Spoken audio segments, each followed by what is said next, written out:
चलिए, आज एक बहुत ही गहरे विचार पर बात करते हैं। एक ऐसा विचार जो एक सवाल खड़ा करता है कि जिंदगी में असल में क्या मायने रखता है।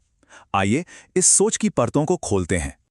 ये एक लाइन आप देखिए उस कश्मकश को सामने रखती है जिससे हम सब कभी न कभी गुजरते हैं। क्या सिर्फ बाहरी खूबसूरती को चुना जाए या उस नींव को भी सराहा जाए जो उसे थामे हुए है?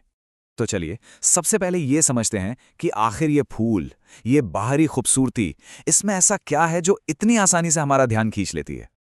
अक्सर होता है ना, हमारी नजरें उन्हीं चीजों पर जाकर टिकती हैं जो बाहर से एकदम चमकदार हों, आकर्षक दिखें और जो फौरन कोई खुशी या फायदा देती हों।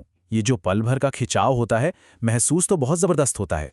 और ये जो खिंचाव है ना, ये असल में 3 चीज़ों का कमाल है। सबसे पहले तो है वो साफ साफ दिखने वाली सुंदरता, फिर आते हैं उससे जुड़े हुए फायदे, और तीसरा वो खास एहसास जो उस पल में हमें महसूस होता है। पर कहानी हमेशा एक जैसी नहीं रहती है ना। असली खेल तो तब शुरू होता है जब ये बाहरी चमक फीकी पड़ने लगती है। तो फिर क्या होता है जब मौसम बदलता है? देखिए, सीधी सी बात है, कुछ भी हमेशा के लिए नहीं रहता। मौसम बदलते हैं, चुनौतियां आती हैं, और बस यहीं किसी की पसंद और उसके कमिटमेंट का असली टेस्ट होता है। यहाँ ना दो बिल्कुल अलग अलग दुनियाएं हैं। एक तरफ है फूल, माने खूबसूरती, फायदे, एक अच्छा सा एहसास, और दूसरी तरफ हैं जड़ें, जो असल कीमत, रूह और कह सकते हैं वजूद का प्रतीक हैं। अक्सर फूल पर हमारा ध्यान इतना ज्यादा होता है कि जड़ें नजर ही नहीं आती। और हाँ, ये मत सोचिए कि ये कोई बड़ी बड़ी किताबी बातें हैं। अरे नहीं, ये हमारी रोजमर्रा की जिंदगी के हर पहलू पर लागू होता है। हमारे रिश्तों पर, हमारे काम या जुनून पर, और यहाँ तक कि हमारे अपने ज़ाती मकसदों पर भी। तो मतलब साफ है, अगर लगाव सिर्फ बाहरी सतह से है, तो जैसे ही वो सतह बदलती है, वो लगाव भी हवा हो जाता है। उसकी कीमत खत्म हो जाती है। क्यों? क्योंकि कीमत को कभी गहराई में ढूंढा ही नहीं गया था।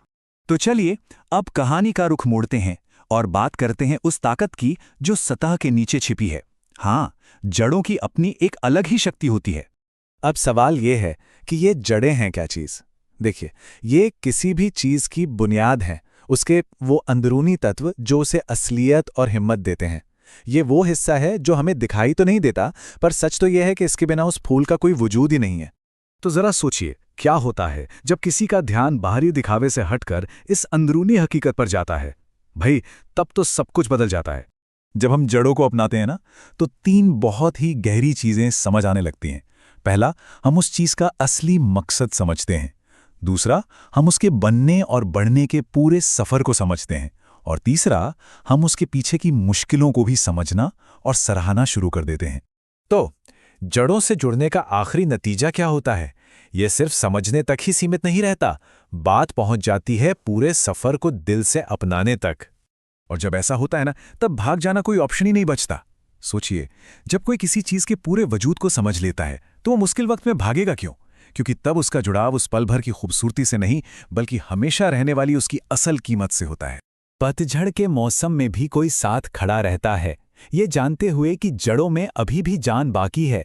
मतलब इंसान अच्छे और बुरे दोनों वक्त में टिका रहता है, क्योंकि वो पूरी कहानी का हिस्सा बनना चाहता है, सिर्फ उसके सबसे सुनहरे पन्ने का नहीं। और शायद इस पूरी बातचीत की सबसे बड़ी सीख यही है कि असली खूबसूरती सिर्फ उस खिले हुए फूल में नहीं है, बल्कि उस हर एक चीज़ में है जिसने उसे खिलने के काबिल बनाया। वो जड़ें, वो संघर्ष, वो पूरा का पूरा सफ़र। तो ये पूरी सोचना एक सवाल पर आकर रुक जाती है कि हमारी अपनी जिंदगी में, हमारे रिश्तों में, हमारे काम में वो कौन सी जड़ें हैं जिन्हें हम शायद नज़रअंदाज कर रहे हैं।